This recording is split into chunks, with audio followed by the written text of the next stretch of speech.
Ladies and gentlemen, good day and welcome to the Ion Exchange India Limited Q2 and H1 FY26 earnings conference call.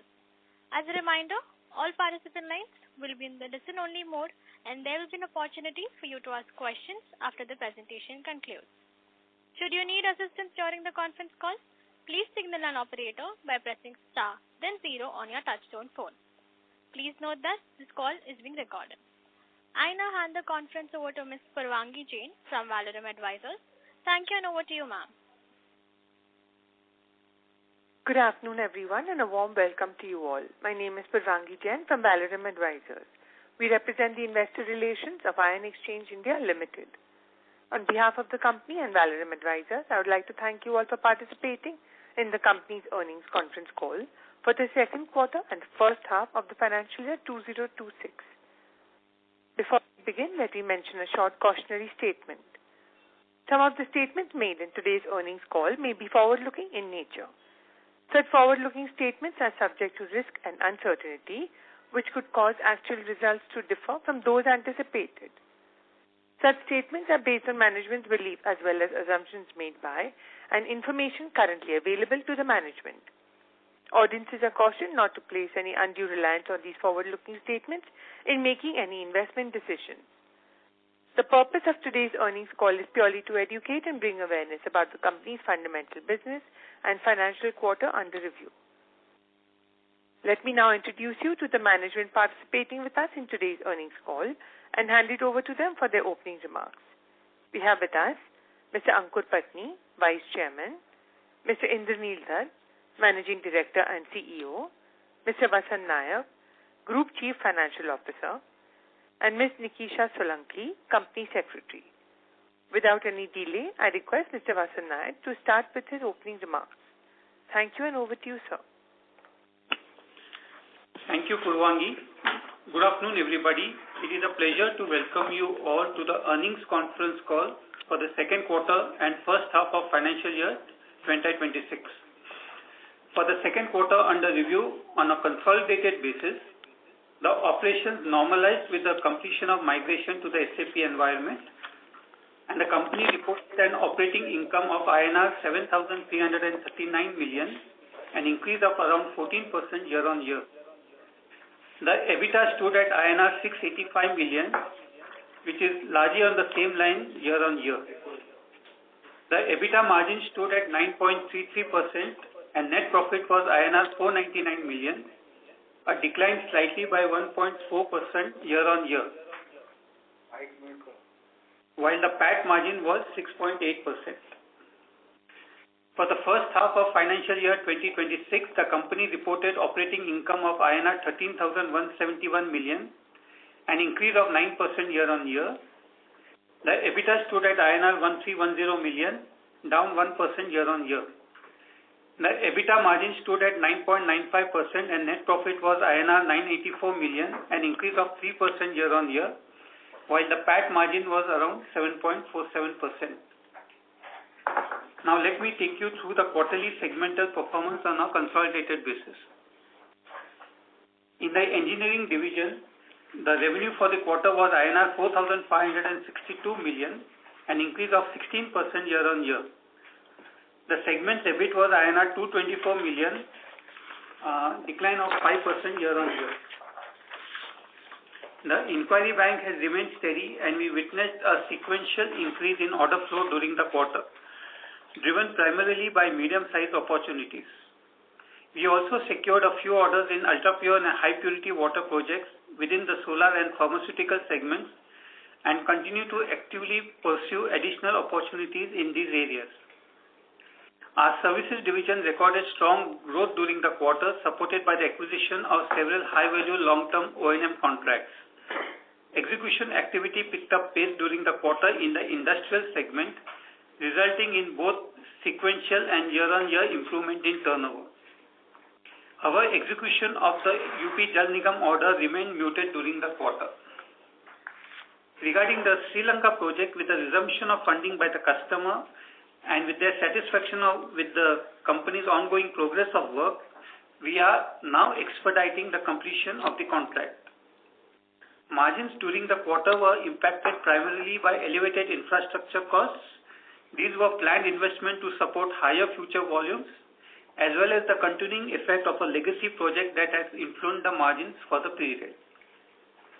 During the quarter, we also entered into a strategic partnership with MANN+HUMMEL Water and Membrane Solutions for manufacture of hollow fiber ultrafiltration and membrane bioreactor membranes in India. This will be under a co-branding arrangement between the Hydramem brand and MANN+HUMMEL. Leveraging MANN+HUMMEL global proven membrane technology, we will produce these advanced membranes locally at a state-of-the-art manufacturing facility, thereby reducing the import dependence and enhancing cost efficiency and competitiveness in the water treatment project across India. The company also continued to invest in its standard system engineering facilities to expand the range of innovative off-the-shelf engineering products. The current order book stood at INR 27,110 million with an order inflow of INR 4,700 million during the quarter. Coming to the chemical segment, the revenue for the quarter was 2,184 million, an increase by around 11% year-on-year. The EBIT stood at INR 591 million, increase of 13% year-on-year. The segment recorded both sequential and year-on-year improvement in turnover during the quarter, while maintaining its margin profile, reflecting consistent operational performance. We are also pleased to share that the company has commenced the stage-wise commissioning and commercialization of its greenfield manufacturing plant at Roha, Maharashtra from the last week of September 2025. This important milestone further strengthens our manufacturing capabilities and underscores our commitment to delivering high-quality Indian ion exchange resin to the customers across the globe. For the consumer product division, the revenue for the quarter stood at INR 858 million, which increased by around 24% year-on-year. The loss for the quarter was INR 27 million as against a loss of 35 million in the same period of the previous year. The segment continues to record healthy volume growth. We have maintained our leadership position in the softener segment while steadily expanding our market share in other segments through the implementation of focused and aggressive marketing strategies. With this, we can start with the Q&A session. Thank you very much. We will now begin the question and answer session. Anyone who wishes to ask a question may press star and 1 on their touchtone telephone.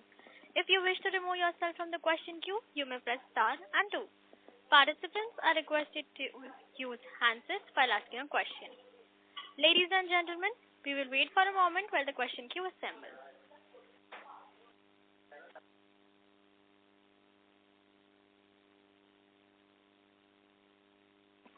The first question is from the line of Chetan Vora from Bacchus Asset Management. Please proceed. Yeah, hi, hello sir.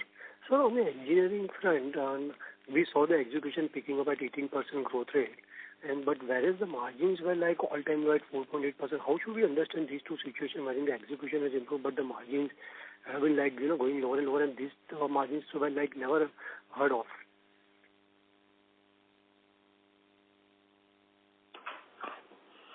Good afternoon, Chetan ji. Thank you for your question. This is Indranil Das speaking. So your observation is valid. So let me answer both parts of the question. I think on the revenues, as you know, as we reported in the first quarter that results that we were in the process of implementing the SAP system. And as a result, our first quarter performance was muted on account of that implementation. And the engineering business obviously, picked up those latent or pending order backlog, and we were able to, bring forward the execution in the second quarter. So that is why you see a decent growth there. In terms of the margins, I think this has been consistent with what we have been calling out in the past few quarter calls, where we have already highlighted about the challenges in one or two of the projects that we are going through execution. And we had informed that, the stakeholders that, that we expect to continue for some more time. So that is why you see a muted bottom line here. Also, maybe what mentioning that last year we had a good inflow of international projects, again purely timing based, which had a better profit mix. And that is the reason why you see a temporary, I would say, downturn on the profitability side. And we continue to work on, the execution of this balance order. There are also other orders that are coming in with an improved profitability mix. So we hope that going forward it will start slowly normalizing. But this year will continue to be tough till we close out these pending projects in the engineering segment. So for two parts to that. So till the time, can you just quantify, how much percentage of the legacy projects are yet to be executed? If not the amount, but can you tell me? Can you tell us in the percentage terms, what percentage of the legacy orders are still to be executed? And till then, whether we will be seeing the margins sub 5%? As I said that, again, we will not, give any details on any specific projects or so, either on balance spending execution or on the margin levels. But we have mentioned in the past that we expect the execution of these one or two projects to continue till the end of this financial year. We are still holding on to that assessment from our side. This project execution continues. We are making good progress. But for whatever reasons, the headwinds on the margin continues. At the same time, we would have seen we have picked up a decent flow of orders that have come in, in this quarter, which have been with, favorable profitability, profile. So we believe as those projects get into execution, the overall situation will start getting better. But beyond this, at this point in time, we'll not be able to offer you anything more specific information. Sir, as you had mentioned last quarter that by quarter two, you would be able to in a position to say how the full year looks like. So for the FY26, what should be the the revenue trajectory and the margin profile for the engineering front? So we expect the first half performance to continue broadly in the second half. I think on the engineering side, that will be our call right now, because some of the projects that we are getting in now, I think by the time we start getting revenue from them, will be towards the end of the fourth quarter or the early of next quarter. So we'll hold what has been the first half performance. We continue to execute well, with steady progress in project execution. We have improved billing this quarter from the ongoing EPC contracts, but UP continues to be slow due to funding issues. But again, sir, the first half was again, I would say quite a in the contrast in the quarter one, there was a revenue decline, whereas the margins stood 9% because of some one-off thing. In the quarter two, the margins have dived to 4.5%. So for the full year, whether we should consider that for the FY25 margins will be maintained or it will be lower than that. And for the revenue also, the first quarter was negative and the first half revenue growth has been 7%. So what should be that the ballpark guidance? I understand that you don't give the guidance, but a range I would ask. Yeah, so I would say that first quarter had some special causes, but I think those normalized out in the second quarter. So I think the first half profile that you see of both revenue and margins, we expect that to broadly continue in the second half of the year for the engineering segment. Right. Okay. And by the year end, we are quite pretty confident that the legacy project should be done and dusted. As of now, I don't know about the dusting part, but we are trying to see how much we can, get that over the line. It's in our interest to get that closed off. And that project execution is moving, well. There's everyone at the top leadership team involved closely. So we feel good right now where we are on that project and the progress that the projects are making. Right. And coming to the chemicals front, now the greenfield plant, the plant at Roha has got commissioned. So we should expect logically the revenue growth trajectory to pick up, right? Logically, directionally, yes. We had given our outlook on the Roha plant, and we had said that this plant will progressively get commissioned. And we had also said that we are expecting the plant commissioning to happen before the end of the first half. And we are happy to say that in September, in the end of September, we were able to commission the plant. So the plant is now into commercial production, and slowly it is ramping up on its commissioning. We have already said that we expect this plant to fully ramp up to the full scale over the course of the next 3 or 4 years. There is a gradual ramp up, phase up that we are planning. That process continues very much, and we expect that in the first 12 months of the plant's production, we should be able to use at least 25%, if not more, of its volume. So right now the Roha plant commissioning and gradual upscaling on production continues very much as per plan. So in terms of the growth for the full year for the chemicals, how should one see? Because the first half has been like 2% growth. So first half was impacted, as we said, through the SAP implementation. So we kind of recovered partly in the second quarter. As you know, in the chemical segment, whatever is lost is a consumable item, so you don't get that back. But we delivered good, 9% plus year-on-year growth in the second quarter. We expect to continue that profile for the balance of the year across our chemical and resin businesses. And I think, the outlook is good and at this point in time, and we believe we can continue this trajectory of growth for the balance of the year. And then what about on the profitability front? Because chemicals, this quarter margins were like all-time high of close to 29%. Yeah, so, this is something that is very dynamic. We've talked about in the past, it's a function of the market pricing as well as the raw material, which again is very volatile, and we keep track of, commodity prices as well as on the exchange rate. At the same time, it depends also upon the product mix that, we get, from both our resin and the, chemical businesses. So as of now, I think, we think we would be able to hold on. I think the engineering one is easier to call because you at least have the backlog in place. There's a little bit of volatility on the chemical side.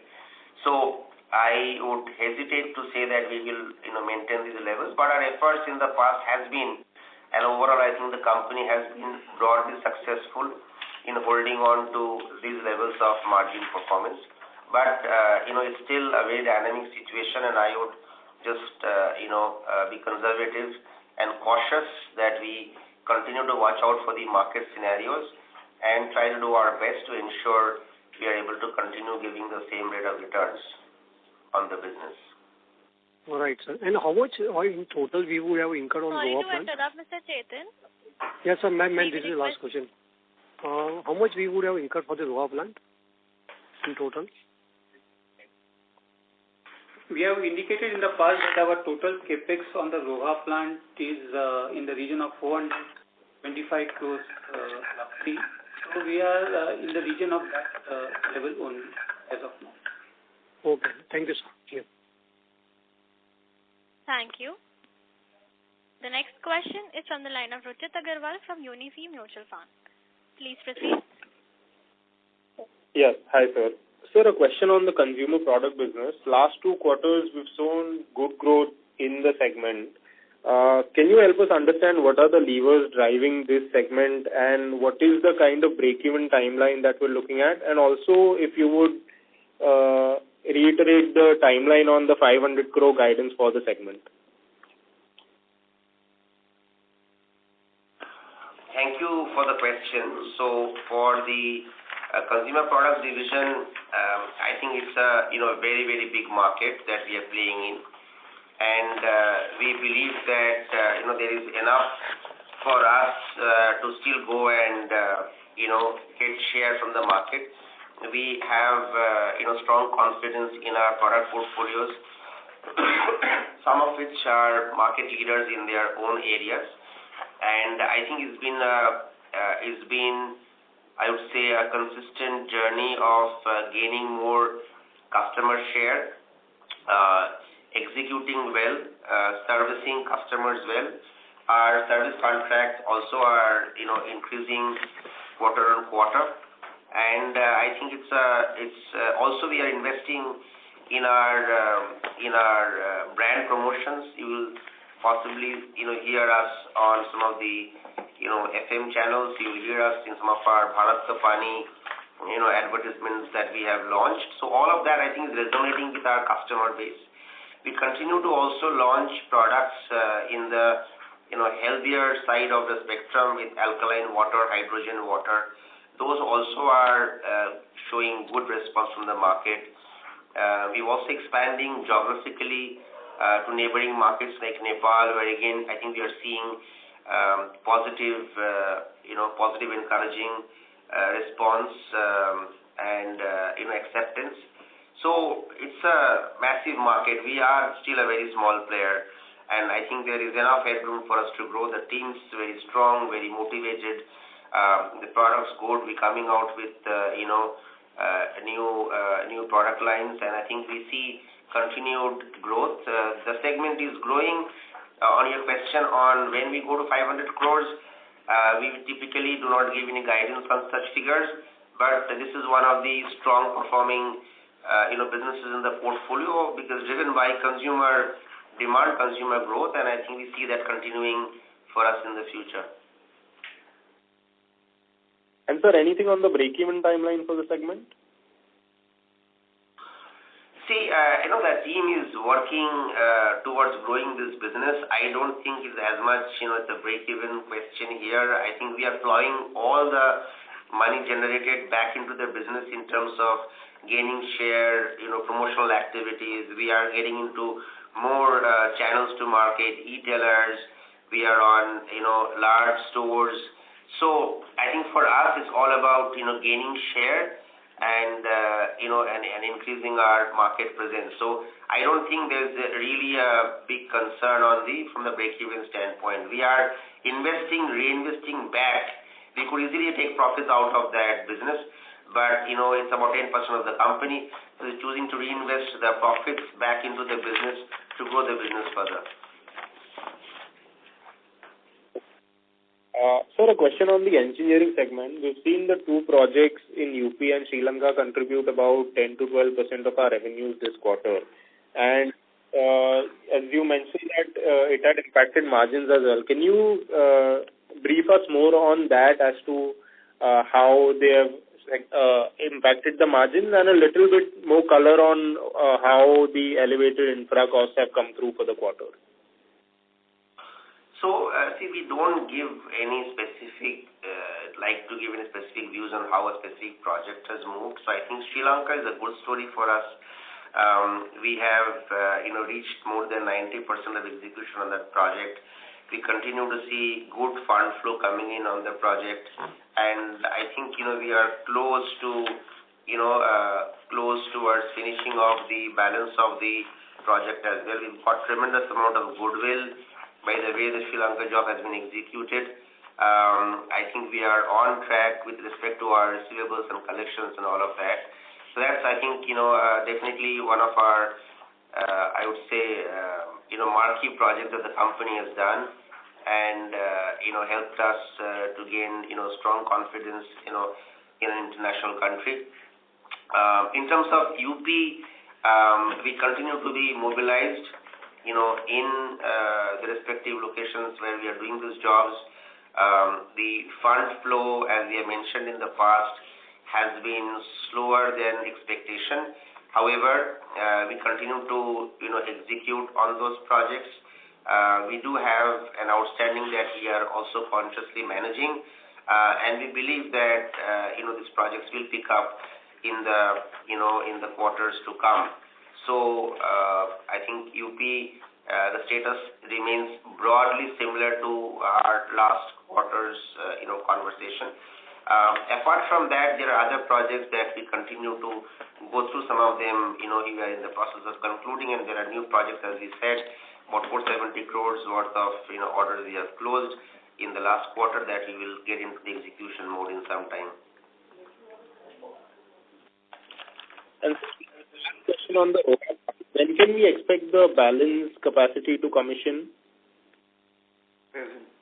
So, as we said, that this is a phased scale-up of the plant. It's a massive plant, and it will also get, driven by the market demand. As of now, our plan is to scale this up completely over the next 3 to 4 years. Right now, we are in the process of commissioning, opening up more streams and lines, and that continues. Again, it's a function of the market demand. But our base plan is to scale it up fully over a 3 to 4 year period. Sir, if you can help us understand when Sorry can... to interrupt, Mr. Roche. May we request you to join the queue? Thank you so much.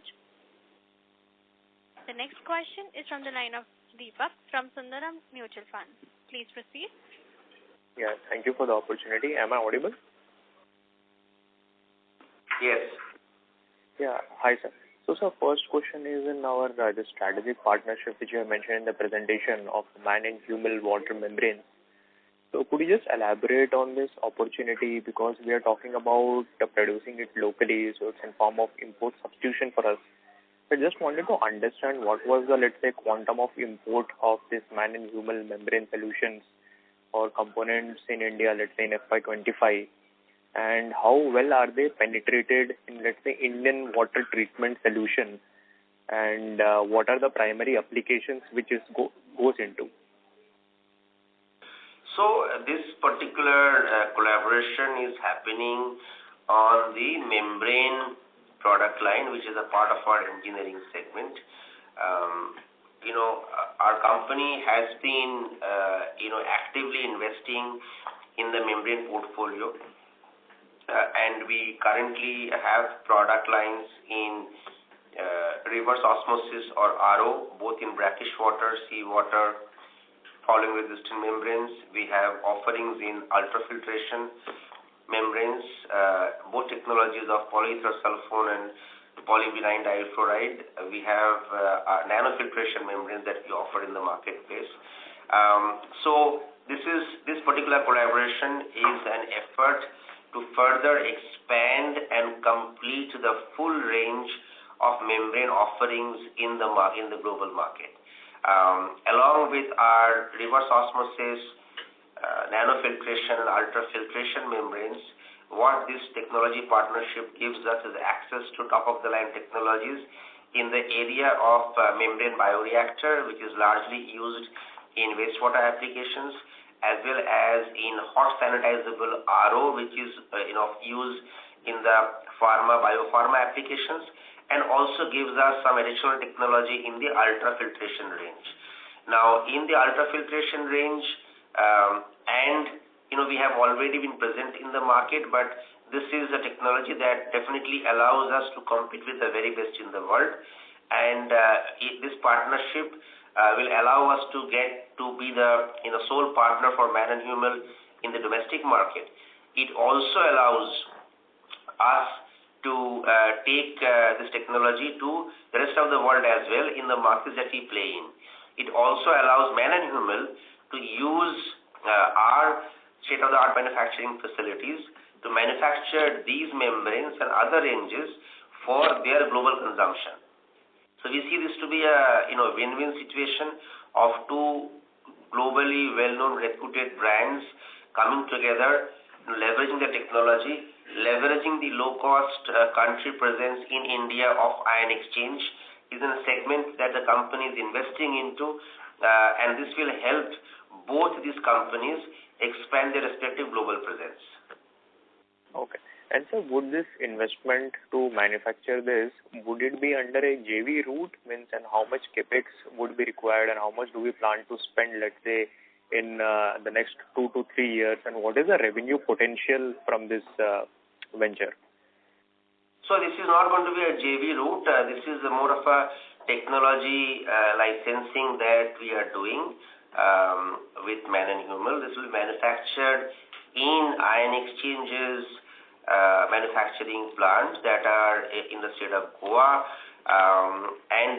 We have already shared earlier that apart from resins, the other product technology where the company has been investing over the past several years is on membrane technology, which we see to be a huge area of growth in the future for the company because of demands in wastewater, demands in desalination that is there not only in the country but also across the world and the markets that we focus and supply into.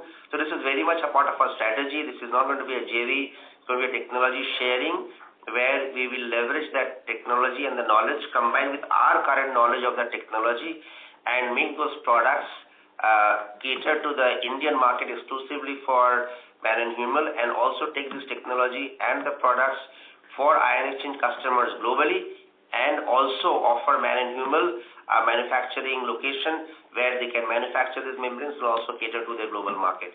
So overall, it's very much going to be investment driven by ion exchange, but gives both the companies a win-win value proposition. Okay. And so then there could be some royalty payment for using that technology and separately do we need an incremental, let's say, what is the capex intensity, let's say, even though if we have to do this on our own facility, is there any incremental capex which is required to do this? So, on the question of royalty, that's part of standard technology licensing agreements, so nothing, very specific or material to mention here. On the capex investments, I think, there have been already plans with the company on growing and investing in this segment, and this particular collaboration segues into our current investment and growth plans for this product line. So there is nothing substantively different that we will be doing. It just gives us access to world-class technology and accelerates the process of offering that to the market. The company was well on its way to develop this indigenously. Partly it's already been done, but it just accelerates our ability to take it to market quite a bit faster than possibly was originally envisaged. Okay. And so one question on chemical front, since now we are doing this commercialization of Roha plant in phased manner. Sorry if I missed it up here. I just wanted to know what is our revenue guidance for the chemical segment, including the Roha, means overall chemical for FY 26 and 27. So I just answered, we typically do not, give a specific guidance on a particular location, but we're looking at, about between 9 to 10% of year-on-year growth for the year, and we'll try to see that we maintain the, favorable profitability mix that we have been able to continue in this particular segment, given the dynamics of the various, input factors into question. Okay. And so one last question to Vasant sir. So sir, this half yearly, if I look at your cash flow statement, we have spent around 160 odd crores, right? And this was almost half of what we spent in FY 25. And assuming that most of our capex for Roha plant was already consumed by FY 25, since the commercialization was expected in Q1 of FY 26, I just wanted to understand, where have we spent this 150 crore in this half yearly, and what is the full year capex guidance and where it will be spent? The half year capex spend was in the region, I think, of around 160 crores for the half year, out of which roughly 120 crores would have been in the Roha plant, and the balance capex largely is in our existing manufacturing engineering facilities, what we have also mentioned in the operational highlight in our standard plant facilities, as well as in the membrane and in the chemical segment facilities. As far as the total CAPEX expectation for the year, excluding the Roha plan, it should be in the region of around 80 to 100 crores, roughly. Okay. And because of this, let's say even our gross debt has gone up from 300 odd crores to 400 odd crores in this September closing quarter. So what peak debt level are we looking at, let's say, by FY26 end? We should be having another 50 to 50 crores roughly addition in the gross debt level from the current. Okay. Okay. Thank you so much, sir, for answering the question. I'll just fall back in the queue. Thank you. Thank you. The next question is from the line of Pratik Kothari from Unique PMS. Please proceed. Yes, hi, good afternoon. So in the notes to account, we have highlighted this cost of material consumed includes direct expense on some contract. What is it? Is this a legacy cost that we are calling out, the onerous contract, or is it something else? No, this is part of the accounting standard requirement of disclosing the costs which are directly attributable to the contract, engineering contracts under execution. So these are basically direct costs on the engineering EPC contracts which are reclassified to COGS from the expenditure side, from the operation expenses side. This will be largely in the nature of bank guarantee charges, the LC charges, the PMC charges, which are directly identifiable to the contracts. And this is a standard norm which is followed across all EPC companies. Correct. And just, even if we conclude this onerous contract by end of FY26, but even then we wouldn't be back on margin track next year, right? I mean, given UP, assuming that ramps up, I mean, it's a question of when. But if it does, that I believe would be at a lower margins. So, we continue to see, very aggressive pricing, in the marketplace as far as large projects are concerned. We have been fairly selective in the kind of projects we pick up. However, it is a fact that, across the industry, there's very severe competition. So we have our new projects that we have won have been very selective. We believe there will be a better margin profile, but, this is, our effort clearly is to improve the margin profile of the engineering business from where they are. I think as we get into execution of those projects in the first quarter of the next financial year, we can give a better guidance on how we see the next few quarters coming out. As of now, the teams are focused to see that we close off some of these balanced legacy projects and try to protect our margins to the best extent possible. Correct. So my question was X of this onerous and legacy projects. I mean, we earlier used to do 10-11% EBIT margin for the full year. Is the environment still similar, or like you said, with increased competition, that doesn't seem like it? See, there are multiple factors at play. The mix of the projects, matters. The kind of industries that you're picking up those projects, industrial versus infrastructure, domestic versus exports. So there are multiple factors that come into play. Our effort is to see that we get towards high single digit of profitability on the engineering side. Having said that, considering the aggressive pricing we see, we are working towards improving the profitability on the chemical side. So while we want to contain the profitability impact on the engineering side, we continue to double down on areas like products, like chemicals, like services, to see we can get a better margin mix. Specifically on projects, which is a part of the engineering segment, that is driven by the nature of the projects that is in the engineering order book. As I said, driven by how much of domestic orders we have in the order bank versus international, industrial versus infrastructure.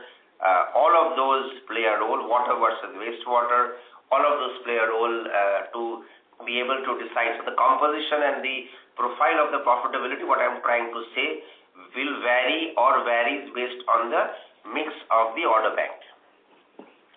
Fair enough. Point taken. And in chemical, so Mr. Patni had called out a couple of years back that of this 400 odd crores, we are investing some 80-100 crores specific on some tech upgradation, which was, I think, happening for the first time in a company in India. And the comment then was once the plant commercializes, we'll kind of share more details. So now that it is, if you can, what was that tech that we were investing in and just some details around that? Yeah, so I think you have a good memory. We possibly would have talked about that, and as we commission the plant, I think hopefully there's I think a little bit of that piece is still pending, but I think by the year end we should be able to demystify a little bit of the. It's one of the unique capabilities for a plant of this type. And we'll definitely be very happy to share more details. But I think by the end of the year, when that is fully commissioned, as you said, while we commercially, producing from the Roha plant, the entire plant commissioning will take a little time.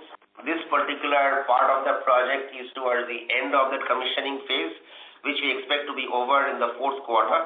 So once that happens, I think at the earnings call for the fourth quarter, and Mr. Patni is on the call, I'm sure he'll be, very happy to talk about, those unique, best in the world feature that, will get introduced in the Roha plant. No, fair. I'll ask them again. And last to Vasant sir, the increased depreciation and interest because of the Roha capitalization which you did in September from Q3 onwards, annualized or quarterly, whatever. Are you asking for can you come again on that question? Yeah, the increased interest cost and depreciation that will hit our P&L given the large commissioning that we did at Roha. We should be, our total capex is in the region of 425 crores. So, yes. And our loan is around 80% of that, which attracts interest in the region of 9.5%. Okay. So, pro rata the depreciation impact will come in the quarter going forward. Because the commissioning also is being done gradually, so for the balance half of the year, it will be not with the full impact, but the next year onwards, right, full impact will come. Which would be how much next year? Next year it will be at least in the region of depreciation, which should be at least in the region of around 30 crores a year. Fair enough. Done. Thank you and all the best. Thank you. Thank you. The next question is from the line of Raghav Maheshwari from Kamaya Wealth Management. Please proceed. Hi, sir. Hi. Am I audible? Yeah, you're audible. Yeah. So, sir, I just wanted to get an understanding on what has been the capacity utilization on the chemical front, given our additional Roha capacity of around 10% of the plant capacity expansion. What has been the utilization of the overall unit? I think we are seeing clear, strong demand in this particular segment. I think across both our businesses, we see, good capacity utilization. I think the reason for the company to go and invest in this state-of-the-art new resin plant was that we were maxed out in capacity in our current plant. As we scale up, I think we are in a, if for once we are in a supply-constrained market with respect to us, so I think as we scale up, we see, good demand picking up for our supplies, and the same applies to our chemical business as well. So, sir, will you be able to give what has been the utilization of the new added capacity at the Roha plant? So we are selling whatever we are making. So we'll continue to sell whatever we make. So it's about, also it need to be understood that a plant of this nature is not like, flipping a button, it's a chemical process plant. It requires to be optimized. You have to get the right quality. These are export products that we are shipping out to customers, displacing global majors. So a lot of that requires a lot of preparation and ensuring that quality is, best in class in the world. So the scale up, has to be done in the right way, using our technology and IP knowledge to ensure that we can give our customers across the world the quality that we have committed and they deserve. So hence, the scale up is gradual, is deliberately, intentionally gradual, and whatever scale up we are doing, we also are keeping in mind that, we are able to liquidate that, inventory. So that's how we are scaling up, and that is why it's a deliberate, phased capacity enhancement that we are doing in the plant. And, as I said, right now, whatever we are manufacturing from both our plants are getting consumed in the market.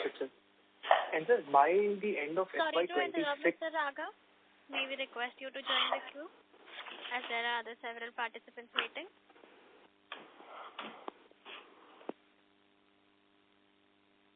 Thank you.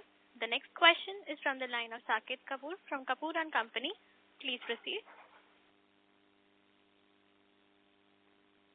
Sir, and thank you for this opportunity.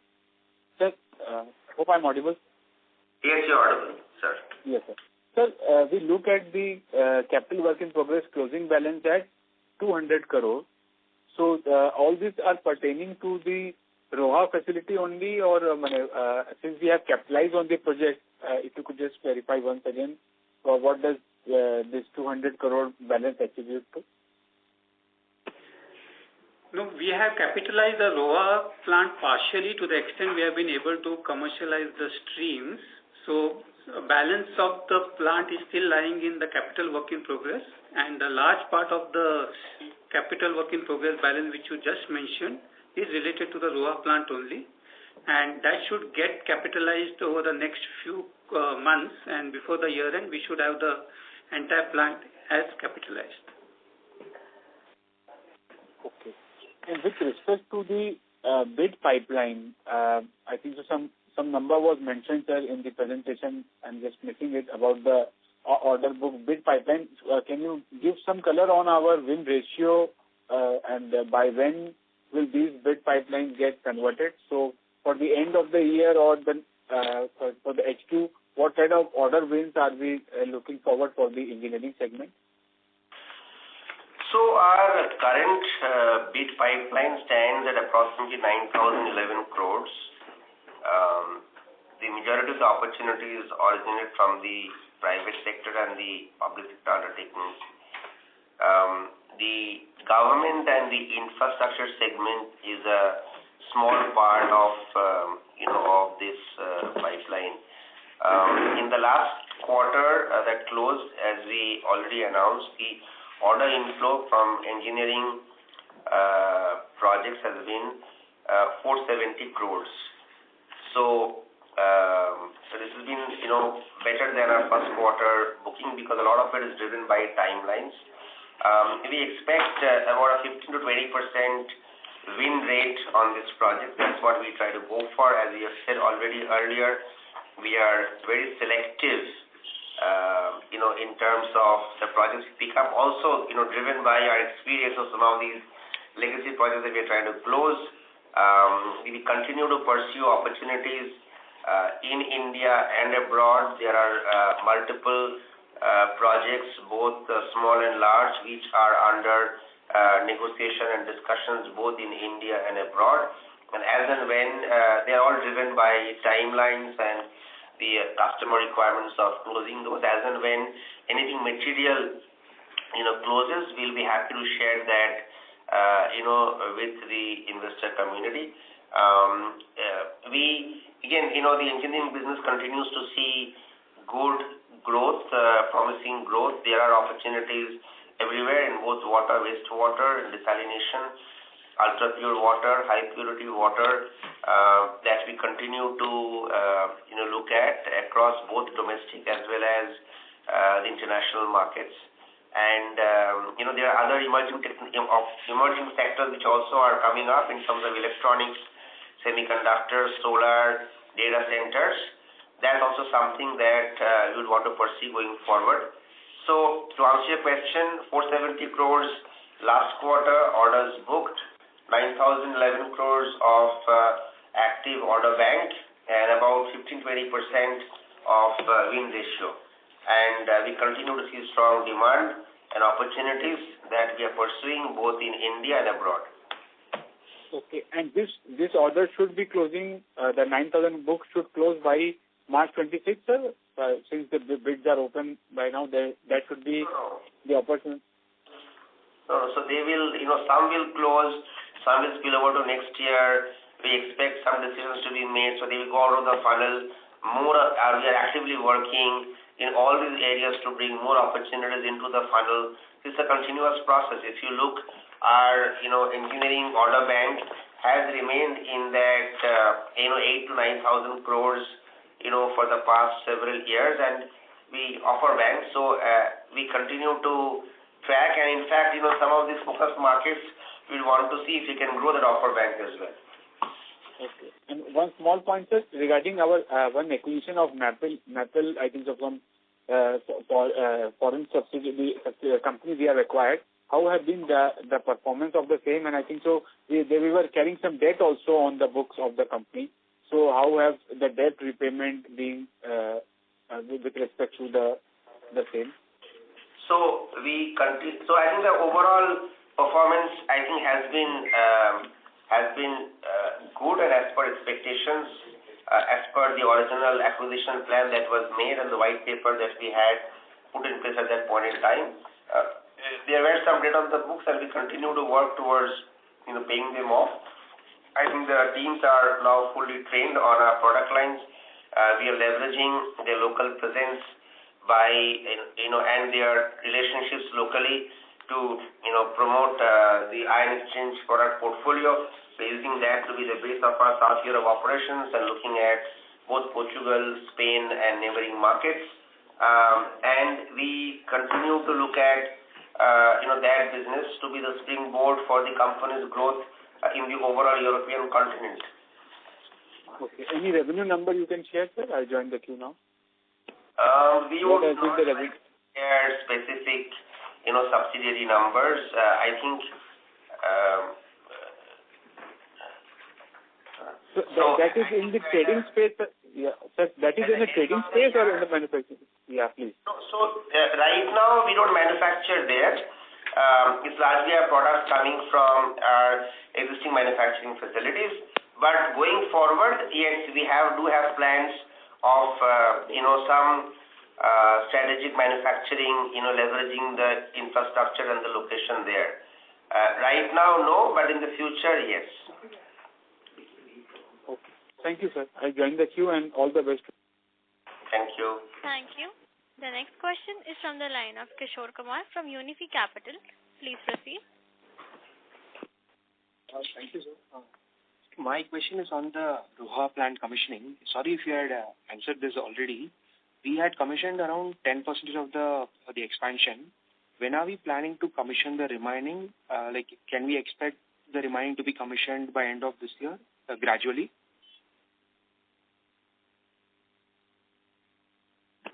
So yes, I think our plan is to get the commissioning of the plant done by this financial year. But as I said, the full scale-up of production of this plant is envisaged over the next 3 to 4 years. But as far as commissioning of the plant is concerned, including the unit technology that we are trying to unveil, that should get done by the end of this financial year. That's what we are targeting for. It could be a plus minus 1 month, but that's the target, is to finish it before the end of this financial year. Got it, sir. And for the capacity that is already commissioned, what is the year-end exit capacity utilization that we are targeting? See, as I said, for the capacity that we, finally produce, we expecting, all that we produce to get used up. But this plant being a very large plant, as I said, we will get to full capacity over the next 3 to 4 years. Again, partly also driven by the global demand as well. But as of now, our financials and all our projections that we have made for the business growth is to go to full capacity over the next 3 to 4 years. This plant potentially can, is 3 times of our current plant. It's a massive plant that we have set up, and we will take it up in phases. There are part expansions that is already inbuilt into the plant. So all of that we expect to happen over the next 3 to 4 year period. Understood, sir. And my follow-up question is on the capitalization that we have done in H1. We have done 50 crores of capitalization, that is CWIP moving to gross block, and we already around 200 crores there in the CWIP now. But what if we commission 10% of the plant? Am I missing something here actually? No, we have commissioned 10% of the manufacturing plant and machinery, but the other utilities and the admin block and the other service centers, they have been fully completed, so that has also got capitalized. That's the reason why there is a 10% manufacturing capacity capitalization, but the overall value of the capitalization is much higher. And moving on to the engineering segment margins, so you mentioned about the legacy projects impact and elevated infra costs. Sorry to interrupt, Mr. Kishore. May we request you to join the question queue again? But that's just a follow-up. Thank you. All right, sir. Yep. Yeah. Thank you. The next question is from the line of Sunil from Unique PMS. Please proceed. Hi. Thank you for opportunity. For being a little long-term investor, repeatedly heard and listened management actively by Mr. Sarma and Mr. Patni. What I understand is this segment of engineering, which during last 10 years moved from 2% to 10% margin, gone back to around 4-5%. We are a very engineering-driven company, technology-driven company, and so we don't take very low margin and some projects which are not having any scale added. So what lessons we learned in last 2-3 years, and when you see we'll be going back to those very respectable margin of maybe double digit for engineering segment? That is my first question. So thank you, sir. Looks like you have been really long associated with the company, and yes, your observations are valid. And the company, as I said, has taken lessons from a couple of those legacy projects, which is why you see us becoming, very selective in the kind of orders we pick up. And I'm happy to share that I think some of the projects we picked up in the last quarter, I think is definitely a lot more comfortable from a profitability mix standpoint for us. You also rightly said, sir, that we actually are a technology company, and engineering is one of the segments, but even in engineering, it's not a composite segment. It's made up of projects, it's made up of products, it's made up of services. We continue, and the membrane technology collaboration we talked about is actually is part of the products business. That's a business that we are heavily investing in. It's a significantly higher potential in the marketplace. We are looking at significantly, trying to drive growth on the services side, which we believe is very important because it allows us to get an annuity revenue stream, offer value-added services to our customers. We're also working on our digital offerings that we have mentioned in our annual reports, and we believe those will complement our services business. And we also want to be in projects, more in solutions, offering solutions which are more in technology-intensive areas like ultra-pure water, high-purity water, desalination, wastewater. So our focus is to move more towards more products, more services, more high-tech solutions, which we believe should help us improve the overall margin profile of this engineering segment. That is what we are working on, sir. Great, sir. And just last point, sir, is basically when we thought about this new Roha project raising 400 crore investment, our thought process was very clear that the global market is ready for accepting our products and will be definitely able to sell whatever we will be able to produce, and which you are talking about next 3-4 years will be utilizing. My question is, looking at this tariff and all this matter, do you feel we'll have to rethink our thought process, or we are confident about our progress? So, right now, again, a good question, sir, but I think what we would like to state is that we feel that our original strategy is very much, relevant as of now. While the tariff situation is extremely dynamic and one can never predict what will happen, but at this point in time, all we'd like to say is that the current tariff, policies that are there today in the various focus markets of the world continue to give us confidence that our investment in this world-class plant was justified and maybe, in time for us to be ready for the market demand that we see right now. Thanks for this very detailed reply, and please convey our regards to Mr. Patni. Thank you very much. Yes, Mr. Patni is on the line. He is listening to you and he is acknowledging your best wishes, and he reciprocates the same. Thank you. Due to time constraints, that was the last question for the day. I now hand the conference over to the management for the closing comments. Over to you, sir. Thank you all for participating in this earnings conference call. I hope we have been able to answer your questions satisfactorily. If you have any further questions or would like to know more about the company, please reach out to our Investor Relations Manager at Valorum Advisors. Thank you. Thank you. On behalf of Ion Exchange India Limited, that concludes this conference. Thank you for joining us, and you may now disconnect your lines.